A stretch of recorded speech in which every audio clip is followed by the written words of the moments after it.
Video hear gunshots. They are about 50 feet away from Michael Brown and Officer Darren Wilson. The unidentified person recording this video captured the witness's reaction during the final moments of the shooting. Both men were contractors working in the area. They did not want to be identified. The man on the left in the pink shirt told CNN they heard one gunshot. Then, about 30 seconds later, a second shot. He says he saw Michael Brown staggering. Then he says Brown put his hands up and said, "Okay, okay, okay." The witness told us the cop didn't say get on the ground, he just kept shooting. That same witness described the gruesome scene, saying he saw Michael Brown's brains come out of his head, again reiterating his hands were up. Watch how he motions on the video. The video, these witnesses say, was taken shortly after the shooting ended. If you look closely, you can see a police officer in the distance beginning to put up crime scene tape. Both men told us by the time it was over, there were 3 officers on the scene, but only 1 involved in the shooting. Another voice is also heard on the tape. The contractor in the green shirt told me that voice belongs to a man he didn't know who pulled up alongside them, yelling this. That same contractor in green also told me that he saw Michael Brown running away from the police car. He said Brown put his hands up and that the officer was chasing him. He also said that Officer Wilson fired another shot at Brown while his back was turned. The contractor in the pink shirt also shared this, that a second officer who arrived later to the scene also drew his weapon. He said, "The one cop was the one who shot him. Then I saw the other officer pull a gun out, but he didn't shoot." That same worker described how Brown staggered dead after the second shot 20 to 25 feet to the ground, explaining, "He was like a walking dead guy." Keep in mind, these men don't live in Ferguson and don't know the Brown family, but their account does square with what other witnesses have said. The woman who took cell phone video of Brown's body lying in the street also told CNN that Brown was shot from behind, just like the contractor in the green shirt says. While he was running away from the officer trying to get away, he was getting shot at. This witness told Anderson that he didn't see Brown's hands up, perhaps because he was running outside to the scene, but he did see Brown turn around before being fatally shot. About the time I gets outside, he's already turned around, facing the officer. He's balled up. He had his arms like under his stomach, and he was like halfway down, like he was going down. And the officer lets out about 3 or 4 shots at him. Randy Kay joins us now live. So what do these contractors do now? Well, Anderson, they wanted out of there. The contractor wearing that pink shirt, he told us that they were the only 2 white people out there on the scene, so he told his coworker they had to, quote, get the hell out of there before things got ugly. Now, he said that it was starting to get ugly right as they were beginning to leave. He said people were lining the streets, they were gathering there. But also he told us this, that they had talked to that officer that we showed you who was putting up the crime scene tape. Before they left, they spoke with him, and he told them that they were leaving Brown's body uncovered in the street as we saw it for evidence and putting up the tape to keep people away. That's how, according to these witnesses, the officer explained that decision, Anderson. Randy, just for clarity's sake, did they see the confrontation at the police car? Did they hear a shot there? No, neither one of them saw that where that whole confrontation started. They couldn't see the police car. They didn't see that the beginning of this event, but they did see it end. They did see the officer chase him. They saw him with his hands up, as we showed you in that piece, but they didn't actually see Brown going down. They said that it was behind the building, but what they did see was certainly quite graphic. All right, well, Randy, appreciate that. Joining us now is legal analyst Jeffrey Toobin and Sonny Hostin, both former federal prosecutors, and Neil Bruntrager, general counsel for the St. Louis Police Officers Association. Jeff, what do you make of this video? Well, just to be clear, we need to hear from all the witnesses, and then everyone can, and the grand jury can make up their own mind. And we don't know how many other witnesses are out there who have not talked to you. We do not know. Correct. That. And we've heard from several. But these 2 witnesses described what seems to me to be a cold-blooded murder.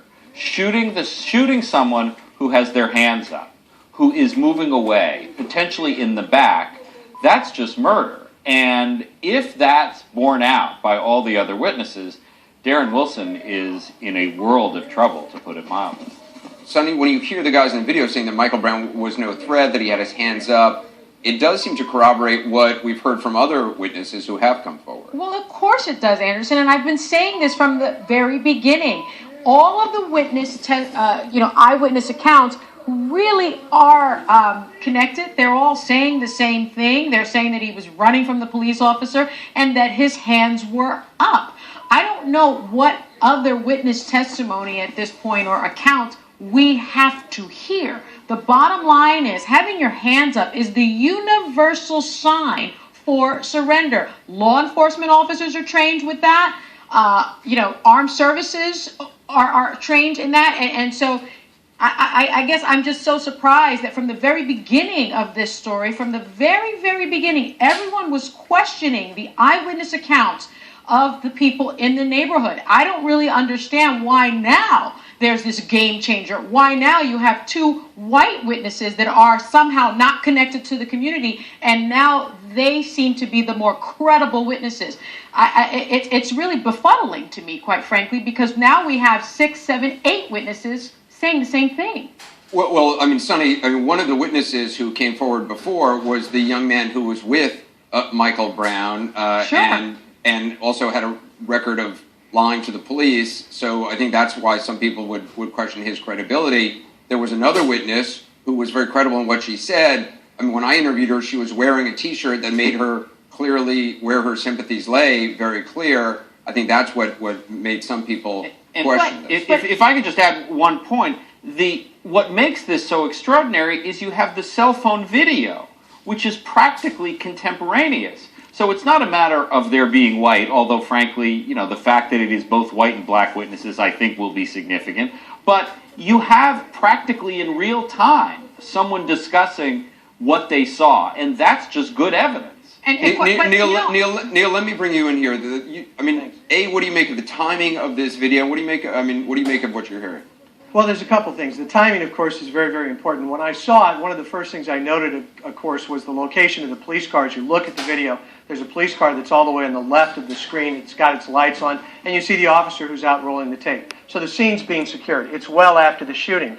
And again, that's really important because what you have is conversation that's occurring after the fact. You say well after the shooting. You say well after the shooting. What do you mean? I mean, how quickly don't they put up police tape pretty quickly? It's hard now. Well, they're supposed to, but again, it's a big scene. And I went online and looked at the photographs that were taken. It's a big scene. There was a lot of area that they had to cover, both from Officer Wilson's car all the way up to where the car is that you can see in the video. That's a lot of ground to cover. And again, there are a lot of things that have to happen before you do that. But job number one is supposed to be to secure that scene. So I'm going to say probably minutes. We're told that this was taken some 3 minutes after the shooting. That would sound about right. So again, it's after the fact. The other thing is the location. Come on, Neil. Are you serious? Wait, Yes, let Neil finish and then I'm very serious, and I'm very careful about not rushing to judgment, Sonny, and I'm very careful about making sure that you look at everything before you make conclusions. And so what you also have to look at is where they're standing. And if you look at their location, where the videographer is and where the two contractors are, they can't hear the beginning of this because they can't see it. Is your Their suggestion, vision Neil, is going that they to be didn't limited. see what they saw? Is that your suggestion? My objection is like every lawyer would do, and I assume you do too, Sonny, is to make sure that they do in fact see what they claim they saw. And the location of the videographer would suggest that not the entire incident was available to them. They couldn't have seen everything. So again, you also have to look at the distances. From where I was able to determine they were, I don't think it's 50 feet. I think it's probably closer to 100 or more feet from where the actual shooting So you're would have suggesting occurred. that they did not see what they are saying that they saw? I'm suggesting that you are leaping to a conclusion without having heard everything. Are they I not agree credible? With Jeff. We Are they don't not have credible? all the information. You've got to have the forensics. You need to know where the shell casings are. I want to see what happened What in about that what car. these All of witnesses those are things saying? are relevant. These witnesses, Are they again, not credible? I haven't read or I haven't seen what these witnesses are saying, and I'm taking what Anderson says as the truth. But again, I've looked at this video. You see the man raise his arms like this. What does that mean? Is that the same thing as this?